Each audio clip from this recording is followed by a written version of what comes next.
கிருஷ்ணகிரி மாவட்டம் போச்சம்பள்ளி அடுத்த பட்டகப்பட்டி கிராமத்தில் உள்ள மைதானத்தில் கன்றுவிடும் திருவிழா நடைபெற்றது.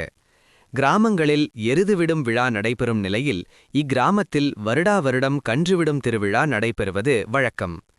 எருதுவிடும் விழாவிற்கு தயார்படுத்தும் கன்றுகளை இத்திருவிழாவில் விடுவது மரபு. இவ்விழாவில் கலந்து கொள்ள பல் போடாத கன்றுகளுக்கு மட்டுமே அனுமதிக்கப்படும். அந்த வகையில் 200க்கும் மேற்பட்ட கன்றுகள் இவ்விழாவில் பங்கேற்றிருந்தன. குறிப்பிட்ட தூரத்தை விரைந்து கடக்கும் கன்றுகளுக்கு பரிசுகள் வழங்கப்பட்டன. நேரக்கணக்கில் முதலில் வந்த 101 கன்றுகளுக்கு ரூபாய் 50,000 முதல் 1,500 வரை பரிசுகள் வழங்கப்பட்டது. விழா ஏற்பாடுகளை பட்டகப்பட்டி கிராம மக்கள் செய்திருந்தனர். இவ்விழாவிற்கு சுற்றுவட்டார கிராமங்களிலிருந்து பொதுமக்கள் திரளாக வந்திருந்து கண்டுகளித்தனர். போச்சம்பள்ளி போலீசார் பாதுகாப்பு பணியில் ஈடுபட்டனர்.